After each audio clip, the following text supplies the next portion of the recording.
Hello 1 2 3 4 mic testing. मेरी आवाज़ आ रही है? Hello hello. ठीक है। तो भाई आज हम बात करने वाले हैं पाब्लो पाब्लो एस्कोबार के बारे में। नहीं, ये कोई सरला एस्कोबार का भाई नहीं है, बट पाब्लो एस्कोबार एक ऐसा आदमी जिसके पास बेशुमार पैसा, बेशुमार दौलत, बेशुमार सोना, बेशुमार चांदी, बेशुमार हीरे, बेजुबान जानवरों को मारता था। ये आखिरी वाला कट कर देना। देखो भाई, तो इंट्रोडक्शन हो गया अपना। हेलो, राम राम, नमस्ते। मेरा नाम है सूरज।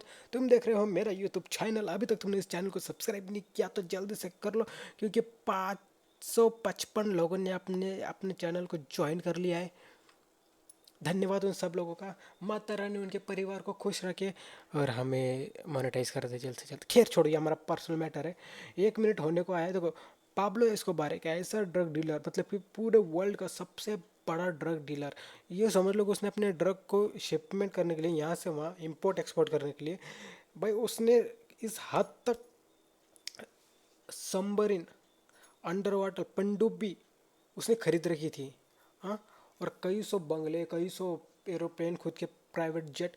चलो, सौ बात की एक बात, सीधा आते हैं मुद्दे के ऊपर। अब मुद्दा क्या है ना, देखो मेरे पास इधर गूगल गूगल के अंदर उसकी हिस्ट्री, और हिस्ट्री लगाई मैंने हिंदी में, तो तुमको ज़्यादा तकलीफ नहीं होगी और मुझे भी।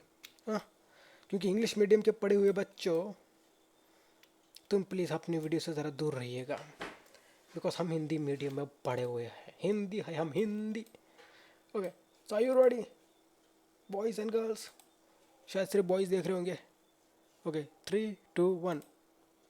भास्कर के मुताबिक पाब्लो एमिलियो एस्कोबार गैविरिया एक कोलंबियाई ड्रग माफिया था जो कोकीन का काला कारोबार करता था। पाब्लो के भाई रॉबर्टो एस्कोबार की किताब द अकाउंट स्टोरी के मुताबिक वो कई बार एक दिन में 15 टन कोकीन की तस्करी करता था। एक दिन के अंदर 15 टन कोकीन। और उसके भाई ने किताब में लिखा है, मतलब कि उसका भाई राइटर था और ये ड्रग डीलर था। अच्छा, उसका उसका कोई भाई भी था। चलो ठीक है, ओके, हाँ। 1989 में फोर्ब्स मैगजीन ने एस्कोबार को दुनिया का 7वां सबसे अमीर शख्स बताया था। सातवां? नहीं, इतना पैसा होने के बाद अगर ये सातवां है तो पहला कौन होगा फिर? और ये 1989, 1989, 1989, इस सीजन में, मतलब कि उस दौर में ये अगर 7वें नंबर पे था तो कौन था? खैर छोड़ो, वो अपना मुद्दा नहीं है, वो अपन किसी और वीडियो में डिस्कस कर लेंगे। लेकिन फिर भी इसके पास कितना पैसा था मैं तुम्हें बताता हूँ। आइए दूसरा पाब्लो देखते। एस्कोबार गैविरिया एक कोलंबियाई ड्रग लॉर्ड थे। हम्म। उन्हें कभी दुनिया का सबसे बड़ा अपराधी कहा गया। पाब्लो एस्कोबार से जुड़ी कुछ खास बातें हैं। ओके। 1. पाब्लो एस्कोबार को दुनिया का सबसे अमीर और कामयाब अपराधी माना जाता है। साल 1989 में फोर्ब्स पत्रिका ने उन्हें दुनिया का 7वां सबसे अमीर व्यक्ति घोषित किया था। 2. पाब्लो एस्कोबार के पास कई लग्जरी गाड़ियां और आवास थे। 3. साल 1986 में उन्होंने कोलंबिया की राजनीति में एंट्री की कोशिश की थी। उन्होंने देश के $10 बिलियन के राष्ट्रीय कर्ज को चुकाने की पेशकश भी की थी। 4. पाब्लो एस्कोबार ने अपने आपराधिक जीवन की शुरुआत कब्रों के पत्थर चुराकर, उन पर शिलालेखों को रेत से साफ करके और उन्हें फिर से बेचकर की थी। मतलब कि दुनिया का 7वां सबसे अमीर आदमी स्टार्टिंग में क्या करता था? कब्र के पत्थर पत्थर चुराता था और उसके अंदर अपने नक्श, मतलब कि अपने कलाकृति दिखा के उन्हें बेचता था। मतलब कि तुम्हें इससे समझ में आ रहा है कि कोई भी धंधा छोटा है बड़ा नहीं होता भाई। किस्मत तुम्हारी ऐसे बदल जाएंगी अगर तुम भरोसा रखो खुद के ऊपर। तो मैं भी रख रहा हूँ खुद के ऊपर। हम्म। चलो ठीक है, देखते हैं और क्या उखाड़ा है भाई ने। 5. पाब्लो एस्कोबार ने अपराधियों को उन लोगों का अपहरण करने के लिए नियुक्त किया था जिन्होंने उससे पैसे उधार लिए थे। और 6. पाब्लो एस्कोबार के सबसे प्रसिद्ध अपहरण का शिकार व्यवसायी डिएगो एचावरिया था। उनका अपहरण कर लिया गया था और अंततः 1971 की गर्मियों में उनकी हत्या कर दी गई थी। ओके, सो ये थे पाब्लो एस्कोबार। अब मैं तुम्हें उनकी शक्ल दिखाना चाहूँगा प्लीज़। सो भाई, ये जितनी भी है ना, मतलब कि ये वो डॉक्यूमेंट जो फिल्म बनते उनके ऊपर बेसिस, मुझे लगता है ये वाला रियल होगा शायद। ओके, तुम दिखाई नहीं दे रहा होगा। ये वाला जो दिख रहा है ना, ये शक्ल मे भी शायद ये पाब्लो एस्कोबार की रियल शक्ल होंगी। ओके, बाकी हम देखेंगे कि वो बंदा जो था यूट्यूब, अपना फेवरेट प्लेटफॉर्म यूट्यूब पे जाएंगे अपन, यूट्यूब.com। उसको चलो, ऐड नहीं आया, Knock knock. ऐड नहीं आने का। इसने पैसे ना होने की वजह से, अगर मैं आपसे कहूं कि 34 अरब 99 करोड़ 21 लाख 95 हजार यानी कि करीब 420 मिलियन डॉलर्स एक इंसान एक हफ्ते में कमाता था, तो शायद मेरा और आपका यकीन करना मुश्किल हो सकता है। सोचो, एक ऐसा इंसान था जिसने पैसे ना होने की वजह से अपनी कॉलेज की पढ़ाई छोड़ दी थी, लेकिन कुछ सालों के बाद में ये इतना अमीर बन जाता है कि हर महीने 2 लाख रुपए सिर्फ रबड़ बैंड्स पर खर्च करता। हर महीने 9 लाख रुपए सिर्फ रबर बैंड के ऊपर खर्च करने वाला ऐसा आदमी अगर कोई गरीब बने तो कैसा होगा था जिससे ये अपने पैसे बांध पाए। एक समय पर और इसकी ना एक इंटरेस्टिंग स्टोरी मैंने ये भी सुनी है कि ये जो आदमी था, मतलब कि एक बार ये अपनी फैमिली के साथ कहीं घूमने गया था कोई बर्फीली जगह के ऊपर। तो वहाँ पे उसे चाहिए थे लकड़ियाँ, अभी आग आग जलाने के लिए, और उसकी जो बेटी थी उसकी बेटी को लग रही थी ठंड। तो इस बंदे ने भाई, मतलब ये होता है ना कि पेशेंस की तुम किस हद तक कंट्रोल कर सकते हो। तो इसने इंतज़ार किया, अब वो नहीं आई, लकड़ियाँ नहीं आई। तो बंदे ने $2 मिलियन, सोचो अब तुम उसका हिंदी में हिसाब लगा लो कि $2 मिलियन कितने होते हैं, उसने वो जला दिए। बेटी के लिए कुछ भी, बेटों से बढ़कर कुछ नहीं होता है किसी, मतलब कि एक फादर के लिए, एक मदर के लिए, उनके बेटे उनके लिए सब कुछ होते हैं भाई। मैं होता तो घर घर जला दिया होता अपनी बेटी के लिए। वो बाद में कहाँ रहते फुटपाथ पे, नहीं दूसरा घर, अगर मेरे पास कोई दूसरा घर होता तो। Fake diploma degrees, fake lottery tickets बेचने वाला, गाड़ी चुराने वाला ये इंसान एक ऐसे समय पर आ जाता है जब इसके साल की कमाई का 10% यानी कि 2.1 बिलियन यूएस डॉलर्स, मतलब कि 174 अरब इंडियन रुपीस, इतने पैसे तो चूहे कुतरते थे या फिर घर की सिलन की वजह से ये खराब हो जाते थे। मैं बात कर रहा हूँ अभी तक के दुनिया के सबसे बड़े drug mafia king of cocaine Pablo Escobar की। कोलंबिया का रहने वाला पाब्लो एस्कोबार दुनिया की 80% कोकेन की डिमांड पूरी करता था, जिसकी वजह से इसे कोलंबियन ड्रग लॉर्ड बोला जाता था। अगर कोई इंसान बिना कुछ सही गलत सोचे समझे सिर्फ पैसे कमाने पर आ जाता है, तो वो इंसान क्राइम की दुनिया में क्या क्या कर सकता है ये देखोगे आप आज इस वीडियो में। 80s के समय में कैसे एक गरीब किसान का बेटा सबसे बड़ा ड्रग ट्रैफिकर।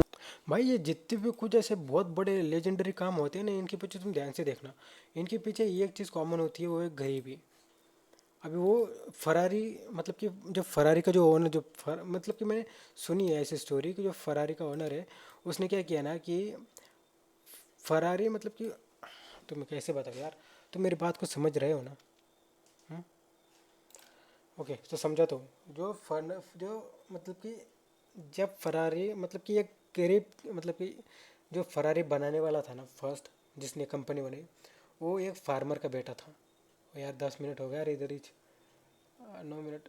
तो समझ रहे, तो गरीबी के अंदर इंसान बहुत कुछ कर देता है भाई। अमीर में कुछ नहीं कर सकता, क्योंकि उसके पास ऑलरेडी वो पैसा, फेम, वो नाम होता है।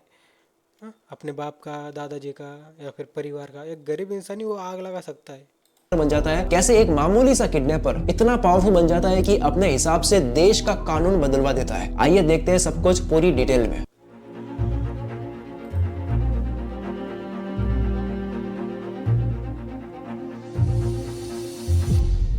साउथ अमेरिका के नॉर्थ वेस्ट में बसा कोलंबिया एक देश है जिसके मेडलिन शहर के पास एक कस्बा है जहां 1 दिसंबर 1949 को पाब्लो एस्कोबार का जन्म होता है। असल में पाब्लो का सपना था कि वो पढ़ाई लिखाई करके देश के प्रेसिडेंट बने, लेकिन इनके पिता खेती से इतने कमा नहीं पाते थे कि वो पाब्लो को पढ़ा पाए। मम्मी स्कूल टीचर थी, तो उनके पैसों से पाब्लो की स्कूल की पढ़ाई तो जैसे तैसे हो गई, लेकिन आगे कॉलेज की महंगी पढ़ाई पूरे करने में सबसे बड़ी रुकावट जो आई वो थी पैसों की कमी। फिर पाब्लो एमिलिया एस्कोबार गैविरिया, इसने देखा कि मेरी परिवार की हालत क्या है और ऐसी हालत होने का कारण क्या है। तब गरीबी को देखकर इसने मे भी हर चीज़, हर कांड ना गरीबी सी होती है। मे भी अगर वो पढ़ लिख लेता तो शायद एक नॉर्मल सी लाइफ जी रहा होता। हाँ, तुम्हें क्या लगता है, सही है ना? एक नॉर्मल सी लाइफ जी रहा होता, एक बहुत ही बेसिक सी, ऐसा कुछ होता ही नहीं। कसम खाई कि मैं 22 साल की उम्र में करोड़पति बन के दिखाऊंगा। पाब्लो ने कॉलेज के टाइम ही क्राइम की दुनिया में कदम रख लिया था। पैसे कमाने के लिए कब्रिस्तान जाकर वहां की कब्रों के ऊपर जो सुनहरे पत्थर होते थे वो उन्हें निकाल कर बेचता था, लेकिन इससे ज्यादा पैसे नहीं बनते थे, तो उसने लग्जरी गाड़ियां चुरानी स्टार्ट कर दी। 1974 में पाब्लो एस्कोबार ने एक गाड़ी चुराई थी, जिसकी वजह से ये पहली बार जेल भी गए थे। पाब्लो ने क्राइम की शुरुआत तो मजबूरी में करी थी, लेकिन अब इसको मजा आने लगा। जेल में इन्होंने सोचा कि कुछ ऐसा काम किया जाए जिससे एक बार में हजारों डॉलर्स आ जाए, तो इसने किडनैपिंग का काम शुरू कर दिया। अर्ली 70s 1940s में इसके हाथ में एक बड़ा शिकार लगा। इसने कोलंबियन बिजनेसमैन डिएगो एचआरवी को किडनैप करने का प्लान बनाया और बड़ी हिम्मत दिखाकर उनकी सिक्योरिटी से लड़ाई वड़ाई करके इसने बड़े बिजनेसमैन को किडनैप कर लिया, जिसके बाद पाब्लो ने इनके घर वालों से $50,000 की फिरौती मांगी और ये पैसे इनको मिल भी गए। इतनी बड़ी किडनैपिंग के बाद कोलंबियन क्रिमिनल्स में हवा उड़ गई कि एक बहुत ही जिगरबाज इंसान आया है। तब पाब्लो को एक जाना माना किडनैपर माना गया। जब पाब्लो मशहूर किडनैपर की जिंदगी जी रहा था तभी इसे सफेद पाउडर के बारे में पता चला। ये पाउडर था कोकीन। पाब्लो को ये देखो यही होता है भाई, अगर तुम किसी भी फील्ड के अंदर घुसो, पॉइंट नंबर 1, किसी भी फील्ड के अंदर घुसो तो वहाँ की तरक्की तुम मतलब क्यों, ऑब्वियस सी बात है यार, तुम जिस फील्ड में हो ना वहाँ पे अगर तुम अपना बेस्ट दे रहे हो तो कामयाबी खूब झक झक मार के तुम्हारे पास आएंगी। तो अपना बेस्ट दो हर चीज़ के अंदर। कोई भी तुम काम कर रहे हो, तो कोई तुम्हारा पैशन हो, कोई भी चीज़ अपना बेस्ट दो, बस झक मार के ऐसे सफलता तुम्हारे कदमों में चूमेंगी। क्या भाई मेरे को ले लिए।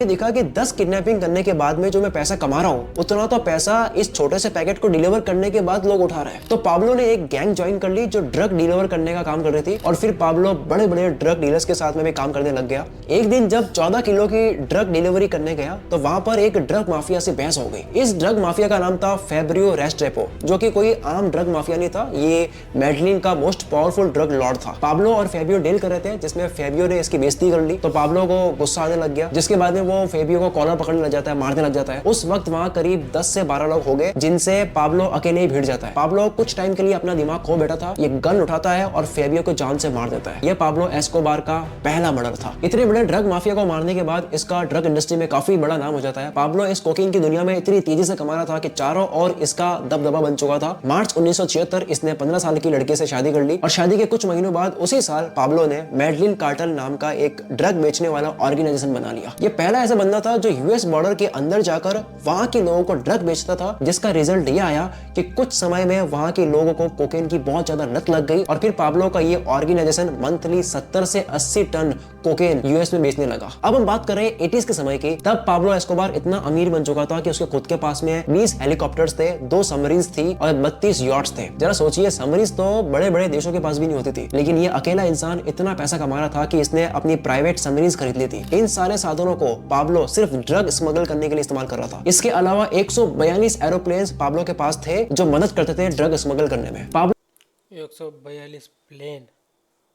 लोग कोकीन ट्रांसपोर्ट करने के लिए पायलट्स को पर फ्लाइट $5 लाख पे करता था। उस समय पूरे कोलंबिया में केवल 2 लेयर जेट थे, जिसमें से एक पाब्लो एस्कोबार के पास था। इस जेट प्लेन को ये खुद उड़ाता था और इसके साथ ढेर सारा कैश और कोकीन रहता था। ये प्लेन अक्सर कोलंबिया से यूएस की उड़ान भरता था। ड्रग डिलीवरी करने के मामले में ये इतना दिमागी इंसान था कि आप सोच भी नहीं सकते। कुछ समय तक पाब्लो ड्रग को मछलियों के पेट में डालकर स्मगल करता था, लेकिन इंफॉर्मेशन लीक होने की वजह से ये माल अक्सर पकड़ लिया जाता था, जिसके बाद में पाब्लो ने धंधे में घाटे को रोकने के लिए और पुलिस को चकमा देकर कोकीन की सेफ डिलीवरी के लिए दिमाग क्या लगाया सुनना आप। ये क्या करता था कि हम लोग जो जीन्स पहनते हैं उस जीन्स को कोकीन की लिक्विड सॉल्यूशन में डुबो देता था, जिससे कोकीन जीन्स में सोक्ड हो जाए और फिर जब गीली जीन्स सूख जाती थी तो उसे गत्थे में पैक करके एक्सपोर्ट कर लेता और उधर दूसरे देश में इसके आदमी इन जीन्स को केमिकल में डुबोकर कोकीन निकाल लेते थे। ये तरीका बहुत दिनों तक चला, लेकिन जब इस तरीके के बारे में भी पुलिस को पता लग गया तब पाब्लो ने क्या किया, ध्यान से सुनना, मजा आएगा। पाब्लो ने भाई मतलब कि लिटरली कितना दिमाग चला रहा है बंदा।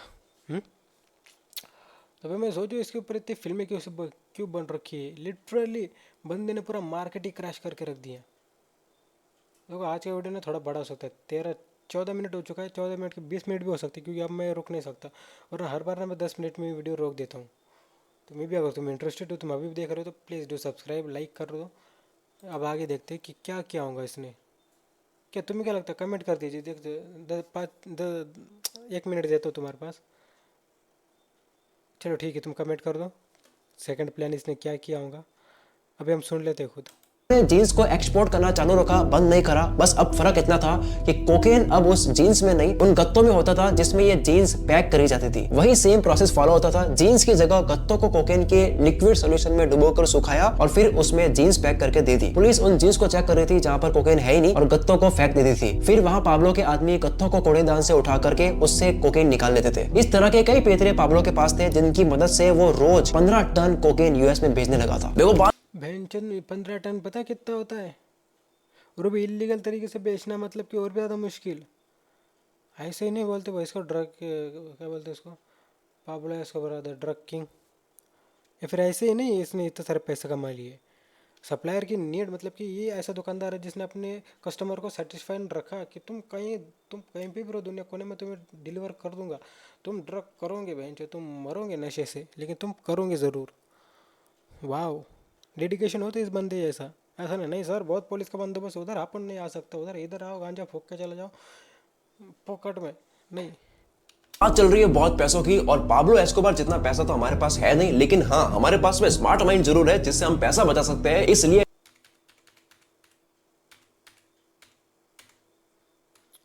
किसी दिन ना मैं भी स्पॉन्सरशिप दूंगा तुमको, तुम भी ऐसे स्किप मारना मेरे वीडियोस को। हाँ, वीडियो की तरफ, पाब्लो एस्कोबार से जुड़ा एक और किस्सा बड़ा फेमस है। इसने अपने धंधे में एक नियम बना रखा था जिसका नाम था प्लाटा और प्लोमो। इसका मतलब होता है सिल्वर और लेड, यानी कि पैसा या बुलेट। इसका सीधा सीधा हिसाब था कि अगर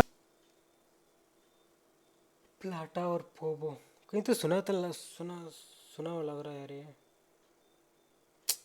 तुम मेरे धंधे के बीच में आते हो तो या तो तुम मुझसे घूस खा लो, मैं तुम्हें इतनी घूस दूंगा कि तुम्हारी सारी पुश्तें बैठकर खाएगी, या फिर अगर तुम मुझसे घूस नहीं लोगे तो मैं तुम्हें और तुम्हारे पूरे खानदान को जान से मार दूंगा। पाब्लो ने इतना ब्लैक मनी कमा लिया था कि उनको रखने के लिए जगह ही नहीं थी, इसलिए इसने 800 से भी ज्यादा घर बनवा लिए थे जहां पर ये अपना सारा पैसा रख पाए। और जब ये घर भी कम 800 से घर सिर्फ पैसे रखने के लिए, तब भी उसको जगह कम पड़ रही है।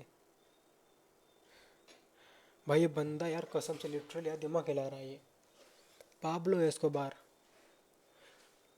अनऑफिशियल तरीके से अपन इतना पैसा कमा सकते हैं कि ऑफिशियली भी कोई तरीका है जिससे अपन इतना ज़्यादा पैसा कमा सकते हैं, लेकिन उसके अंदर मेहनत और टाइम ज़्यादा लगेगा। तो टाइम और डेट अपने को देखना पड़ेगा किस टाइम और डेट पे अपन ले सकते हैं, मतलब कि कर सकते हैं सारी चीज़ें। बट अभी तो फ़िलहाल के लिए देखते हैं।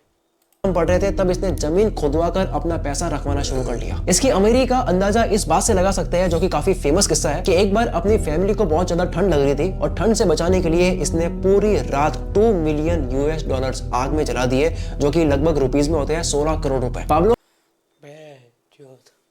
एक रात 16 करोड़ की आग में से, क्योंकि सोचो उसके बीवी और उसके बच्चे, मतलब कि यार नॉर्मल लोग लकड़े जलाते हैं, अपन बेंचो पैसे जला रहे हैं।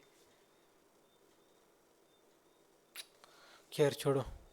उन्होंने एक घर बनवाया था, उसका नाम रखा था हेसिंडा नेपोल्स। ये एक लग्जरियस घर था जिसमें पाब्लो ने एक कंप्लीट जू बना रखा था। इस जू में बहुत सारे जानवर थे, डिस्टिंक्ट बर्ड्स, हिप्पोपोटामस, जिराफ, इतने सारे जानवर जो कि कोलंबिया के जू में भी नहीं थे, जो इनके खुद के घर में थे। इस घर में एयरपोर्ट था, मैन मेड लेक्स थी, किसी भी चीज की यहाँ पे कोई कमी नहीं थी। पाब्लो के पास में अब तक पैसा तो बहुत आ चुका था, लेकिन ये एक बात जरूर जानता था कि अगर इसको सेफ रहना है तो सरकार इसकी जेब में होनी चाहिए। तो उस समय पाब्लो ने कोलंबियन सरकार को एक ऑफर दिया कि मैं तुम्हें 10 बिलियन डॉलर्स देता हूँ, जो कि रुपीज में होते हैं 80,000 करोड़ रुपए, जिससे पूरे देश का कर्ज खत्म हो जाएगा। बदले में ये सरकार को कहते हैं कि बस मेरे धंधे को आप सपोर्ट करो। लेकिन कोलंबिया सरकार ने ये ऑफर रिजेक्ट कर लिया, जो कि वाह ठीक है चलो, मतलब कि सरकार ठीक थी, मतलब कि ऐसे नहीं कि पैसे आ रहे हैं चलो बेटा तुम्हारे सारे गुनाह माफ़ कर देते हैं, तुम आओ हमारे शरण में।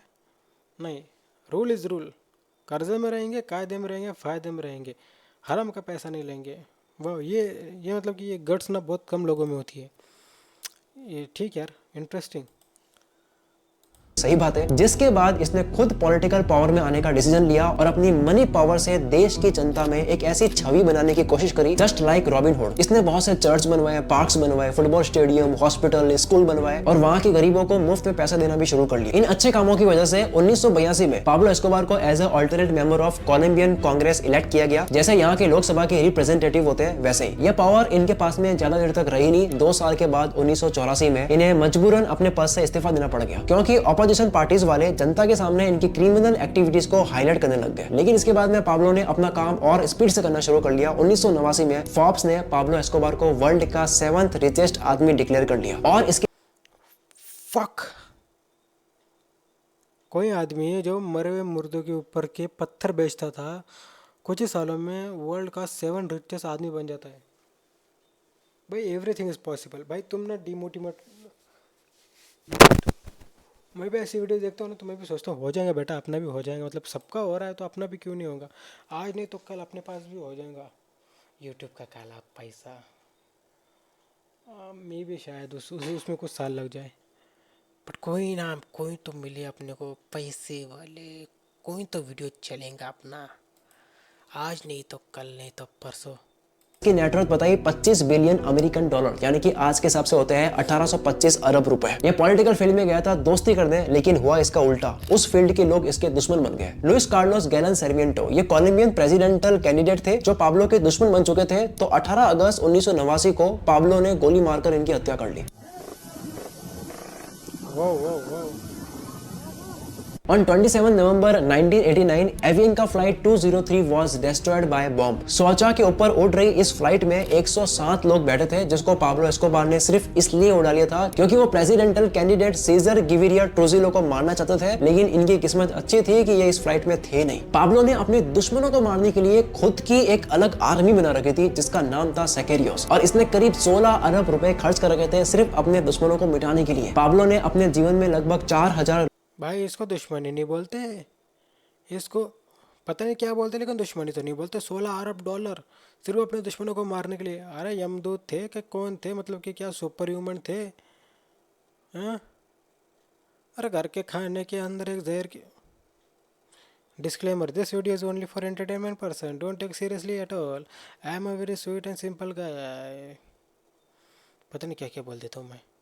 नहीं मतलब कि मारने के और भी कई ज़्यादा तरीके थे। ऐसा 16 अरब डॉलर 16 और क्या बोलियो लोगों को मारा था, जिसमें से 200 जजेस थे और 1000 पुलिस ऑफिसर्स और गवर्नमेंट ऑफिसर्स थे। 1992 में कोलंबिया में 28,237 मर्डर्स हुए थे। उस वक्त Colombia murder capital of the world बन गई थी। अब कोलंबिया के ऊपर इंटरनेशनल प्रेशर बन रहा था और उस समय के कोलंबियन प्रेसिडेंट थे सीजर गैविरिया ट्रूजिलो। भाई कसम से हिस्ट्री होने से इस आदमी की तरह हो।